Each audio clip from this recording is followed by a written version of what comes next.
Se você está um pouco confuso aí com essa nomenclatura de endofórico, catafórico, anafórico, esofórico, fique tranquilo, a gente vai reforçar isso agora. Então, nós vamos fazer muitas questões e nessas questões, ora, nós vamos ter de saber apenas identificar o referente desses termos de referenciação, que na verdade é o que a grande maioria das questões querem, ou nós vamos ter de dar nomes a eles. Mas nós vamos fazer um bocado aqui e nós vamos sair daqui absolutamente afiados quanto a essa nomenclatura. Vamos lá. Primeiro bloco aqui, identificação dos termos de referenciação. Os termos de referenciação que são aqueles anafóricos, catafóricos e de seus respectivos referentes. Isso aqui é uma habilidade de leitura. Você fez isso a vida inteira, desde que você começou a ler. Não tem jeito de você ler um texto sem identificar os referentes dos termos de referenciação. Só que você fazia isso intuitivamente, né? Você, para fazer isso, não precisa saber essa nomenclatura, o que é anafórico e catafórico, e naturalmente você já fez. Então, relaxe. Vamos comigo. Ao queimar combustíveis fósseis, os automóveis produzem gases que retêm radiação. Esse que se refere a gases de origem solar na atmosfera, esquentando a atmosfera. Todo texto que você já leu na sua vida e em que esses recursos apareceram, ainda que você não tivesse nenhum domínio de teoria, foram lidos com essa estratégia. Naturalmente você fez isso. E aqui ele está dizendo que em esquentando-a, o pronome enclítico a, que ele está depois do verbo, em ênclise, retoma o termo antecedente radiação. Não, retoma a atmosfera. 2. Diferentemente do físico, que pode repetir a experiência. Quem é que pode repetir a experiência? O físico. Então, esse que se refere a físico. A matéria-prima do historiador, o passado, foi embora para sempre. O passado, que é a matéria-prima do historiador, foi embora para sempre. Ao contrário do físico, né, que pode repetir a experiência, o passado não se repete. O que impede sua reconstrução? Impede a reconstrução do passado. Em um sentido físico e objetivo, como se fosse possível despertá-lo em uma nova vida. Despertar o quê? O passado. O pronome em despertá-lo refere-se a passado na relação de coesão textual, certinho. 3. Segundo uma abordagem educacional tradicional, a educação objetiva a transmissão dos saberes formulados ao longo da história, cabendo ao educando as funções de memorizá-los e de reproduzi-los. De memorizar o quê? Os saberes formulados ao longo da história. E de reproduzir o quê? Os saberes formulados ao longo da história. O elemento los, que é um pronome em memorizá-los e reproduzi-los, está empregado em referência aos saberes formulados ao longo da história. Certinho. 4. Uma coisa não deve ser esquecida. São os cidadãos que elegem seus representantes. Representantes de quem? Dos cidadãos. Então, seus representantes, esses seus, refere-se a cidadãos. O que lhes dá o poder de premiar os melhores e punir os piores. Dá a quem o poder de premiar e punir? Aos cidadãos. Os cidadãos elegem os representantes dos cidadãos e isso dá aos cidadãos o poder de premiar os melhores e punir os piores. O pronome lhes refere-se à expressão seus representantes. Não, refere-se à expressão cidadãos. Esses mecanismos de substituição vocabular, eles não só garantem a coesão do texto, mas também evitam a desnecessária e deselegante repetição de palavras. Então, a gente também faz isso quando escreve, não só quando lê. 5. Volatilidade e alto número de indecisos são, entre outros aspectos, produto da campanha moderna centrada na televisão. As decisões podem ser deixadas para o final, porque sempre poderá haver um fato a influenciá-las. Influenciar o quê? As decisões. As decisões podem ser deixadas para o final, porque sempre poderá haver um fato a influenciar as decisões. A forma pronominal las remete ao termo as decisões. Certinho, tá vendo? Tudo facílimo. 6. Houve quem observasse, e talvez com justiça, que tais movimentos, no fundo, têm o mesmo sentido e a mesma utilidade das eleições presidenciais na América do Norte. O abalo por estes produzidos não deve ser mais profundo do que o resultante destas. Qual é o referente do pronome estes? Veja, este pronome está no masculino plural. Então, de certo, ele está fazendo referência a um termo no masculino plural. Qual é? Isso mesmo, tais movimentos. E qual é o referente do destas? Bom, está no feminino plural, concordando com o referente. Então, o referente deve estar no feminino plural. Eleições. Vamos reler? Houve quem observasse, e talvez com justiça, que tais movimentos, no fundo, têm o mesmo sentido e a mesma utilidade das eleições presidenciais na América Latina. O abalo produzido por tais movimentos não deve ser mais profundo do que o resultante das eleições presidenciais. Tereza, mas olha só, a gramática, que eu já tive essa aula, diz isso não. A gramática diz que o este recupera o que está mais próximo e o esta aqui não era para ser usado. Mas a gente não vai misturar as coisas. Aqui não é uma questão de gramática, aqui é uma questão de leitura, de identificação, ali colocando errado, o termo estes e destas referem-se respectivamente a tais movimentos e a eleições presidenciais, tá certinho?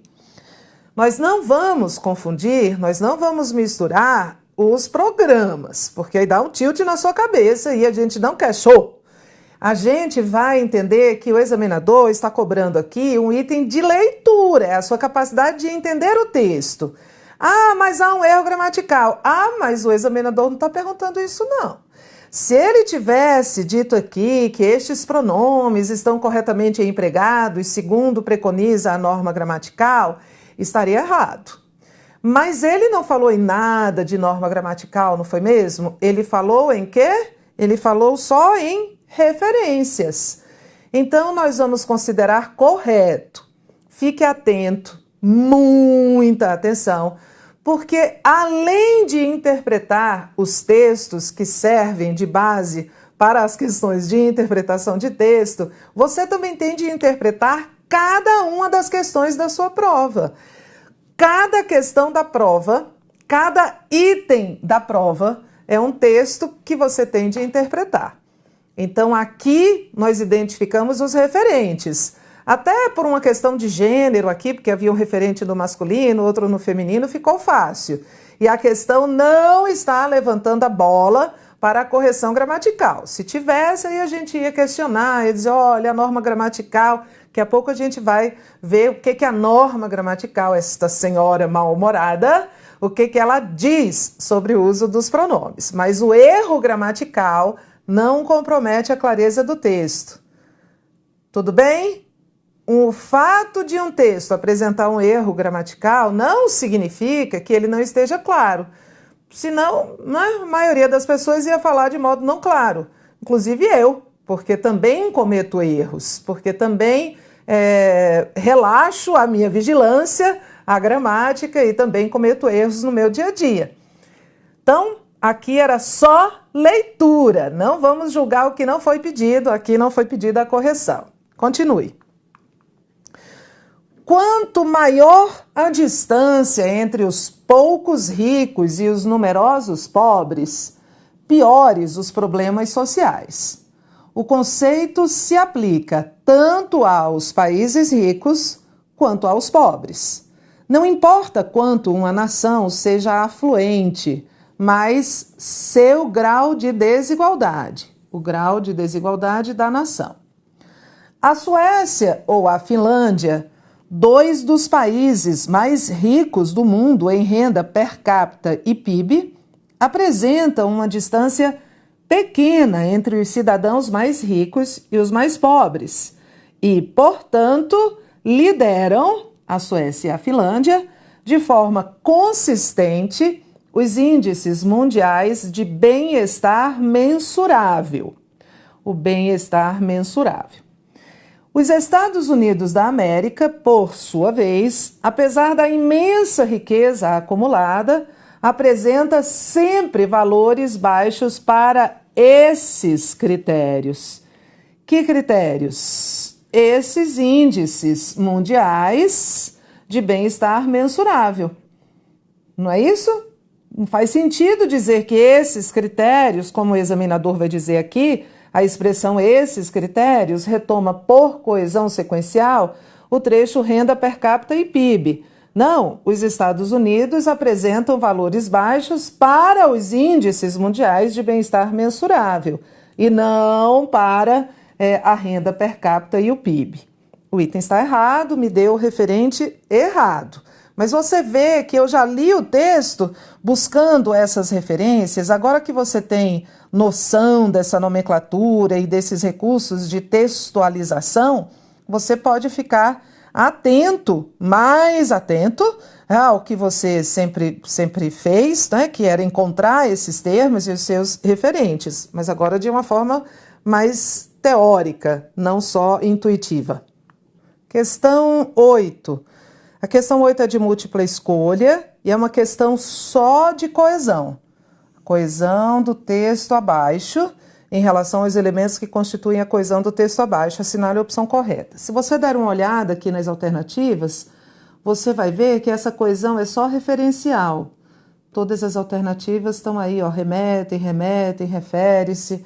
Então eu vou fazer mais do que ele vai cobrar. Eu vou fazer a identificação de todos os termos de referenciação e dos respectivos referentes, porque aí a gente já treina para além do que se cobra. O texto diz assim: o caráter ético das relações entre o cidadão e o poder está naquilo que limita este último. Quem é este último? O poder. E mais que isso, mais do que limitar o poder, né? Isso refere-se à ideia de limitar o poder. E mais que isso, o orienta. Orienta o quê? Orienta o poder. O caráter ético das relações entre o cidadão e o poder está naquilo que limita o poder. E, mais do que limitar o poder, orienta o poder. Imagine se não houvesse esses recursos de substituição, né? Como é que esse texto ia ficar repetitivo? Então, encontramos aqui estes mecanismos. Continua segundo período. Os direitos humanos, em sua primeira versão dos direitos humanos, como direitos civis, limitavam a ação do Estado sobre o indivíduo, em especial na qualidade que este tivesse de proprietário. Este quem? O indivíduo. Então, achamos aqui os referenciadores e os respectivos referentes do segundo período. Vou para o terceiro período. Com a extensão dos direitos humanos a direitos políticos e, sobretudo, os sociais, aqueles passam, pelo menos idealmente, a fazer mais do que limitar o governante. Devem orientar sua ação. Com a extensão dos direitos humanos a direitos políticos e, sobretudo, os sociais, os direitos humanos, os que estão mais distantes, passam a fazer mais do que limitar o governante. Devem orientar sua ação. Ação de quem? Do governante. Por fim, último parágrafo. Último parágrafo. Os fins de seus atos do governante, né? Até para fazer sentido. Os direitos devem limitar o governante, devem orientar sua ação. O fim de seus atos, os atos dos governantes, devem estar direcionados a um aumento da qualidade de vida, que não se esgota na linguagem dos direitos humanos. Um aumento da qualidade de vida não se esgota na linguagem dos direitos humanos, mas tem nessa linguagem, ao menos, sua condição necessária, ainda que não suficiente. Condição necessária a quê? A um aumento da qualidade de vida. O texto está muito bem construído, como se fosse uma redação de concurso, o examinador ia ficar bem feliz de ver aqui tantos mecanismos de conexão textual, evitando a repetição, mas o texto está claríssimo e ele quer o seguinte, ele quer a correta. Em o orienta, na linha 2, o refere-se a cidadão. Não, esse o refere-se a poder. Então, errado. Poder. Em este tivesse, na linha 3, este refere-se a indivíduo. E ele está dizendo que refere-se a Estado. Não. Indivíduo. Toda a costura está feita aí. Fizemos muito mais do que ele cobrou. Em aqueles passam, na linha 5, aqueles refere-se a direitos políticos. Não, aqueles são os direitos humanos. Direitos humanos e não direitos políticos. Sua ação e seus atos remetem ao mesmo referente, até que remetem, né? Que no caso é governante. Proprietário, não. Governante, errado. E sua condição refere-se a um aumento na qualidade de vida. Ok. Então, sabendo que a questão cobraria esses mecanismos de coesão, todos de referenciação, nós já podemos ler o texto buscando isso, que é uma maneira de nós nos anteciparmos ao que vai ser cobrado. A questão 9 é uma questão de nomenclatura. Então, aqui você vai ter de reconhecer o termo de referência, o termo referente, e vai ter de se lembrar do nome. Vamos lembrar? Os elementos anafóricos e catafóricos são aqueles cujos referentes estão dentro do texto. O anafórico recupera algo que já foi dito, o catafórico antecipa. E o deítico é um elemento que foge do discurso, né? O referente dele está fora do texto. O texto está aqui e o referente do deítico está fora do texto, como nós já vimos lá no módulo atrás. Então, aqui é para você classificar um elemento. A grande diferença do 12º plano quinquenal é que os planos anteriores se baseavam principalmente em criar um país rico, enquanto este enfatiza a criação de riqueza para a população, afirmou Yang Weimin, vice-secretário-geral do Comitê de Desenvolvimento Nacional e Reforma, à imprensa estatal chinesa. No contexto da fala do vice-secretário-geral, o pronome destacado no trecho, este, tem valor anafórico, não é? Ele está retomando o 12º plano quinquenal. A grande diferença do 12º plano quinquenal é que os planos anteriores se baseavam principalmente em criar um país rico, enquanto este, ou seja, este que foi mencionado, particularizado, o 12º plano quinquenal, então é um anafórico, retomam. É uma tabelinha, nós temos isso no módulo anterior. O referenciador, que é o termo de referenciação, o referenciador, pode ser endofórico ou esofórico. O esofórico também é chamado de deítico. Alguns autores chamam de dítico. Tanto faz, é sinônimo. E o endofórico é aquele cujo referente está dentro do texto, como este aqui, pode ser anafórico, que retoma, ou catafórico, anafórico, que retoma, ou catafórico, que antecipa. Nosso discurso é muito mais de retomada do que de antecipação. Então, aqui era um anafórico. E a próxima? A próxima também é nomenclatura, tá vendo? Só pelas alternativas eu já estou vendo. Anafórico, catafórico, deítico, catafórico. Vamos lá. No caso do estado do Rio, merecem atenção os chamados centros de vocação tecnológica, mais voltados para jovens da região metropolitana. Os planos das autoridades responsáveis por esses centros, que centros? Os centros de vocação tecnológica. Então, eu já sei que esses é um anafórico. Retoma algo que foi explicitamente e anteriormente dito. Os planos das autoridades responsáveis por esses centros são de ampliar o número de vagas para 54 mil alunos ainda este ano. Que ano? O ano em que o texto foi escrito. Mas em que ano esse texto foi escrito? Não sei.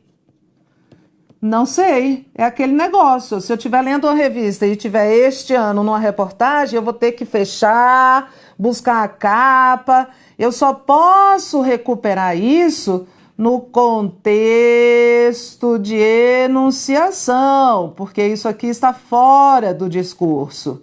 Então, como é que eu chamo esse elemento? Deítico. Olha ele aqui. É um deítico. O primeiro é um anafórico. O segundo é um deítico. Essa questão é de nomenclatura, mas olha, para além da nomenclatura, ou antes de saber a nomenclatura, você precisa saber identificar o referente e o seu respectivo, o termo de referenciação e o seu respectivo referente. Os referenciadores podem ser um bocado de coisa, pronomes, advérbios. Tereza, o que são mesmo os referenciadores? Esse é um referenciador, este é um referenciador. Vou voltar. Este é um referenciador. Então, até agora, você está vendo que há muitos pronomes, porque a função dos pronomes não é esta. O pronome é um termo que serve para substituir um nome ou acompanhá-lo. E os pronomes têm uma natureza morfológica de referenciadores. Os pronomes são os mais utilizados termos de referenciação, mas há muitos outros. Pronomes, advérbios, numerais, substantivos. Esses substantivos podem ser sinônimos, podem ser hiperônimos, podem ser hipônimos. Há uma enorme diversidade de referenciadores. Quando eu digo assim, por exemplo, João chegou. Ele não trouxe a encomenda. Esse ele é um referenciador, se refere a João. João é o referente, é um pronome. Pode ser um advérbio. Posso dizer assim, Brasil e Argentina têm diferentes culturas. Aqui, alguma coisa, lá, alguma coisa. Olha, isso aqui são os termos de referenciação. Aqui e lá. São advérbios de lugar. Podem ser numerais. Gosto de Saramago e pessoa. Gosto de Saramago, conhecem? Saramago, autor português, José Saramago, maravilhoso. E pessoa, Fernando Pessoa. Aí eu digo assim, ambos são portugueses. Esse ambos é um numeral. Sabia que ambos é um numeral? Todo ambos quantifica.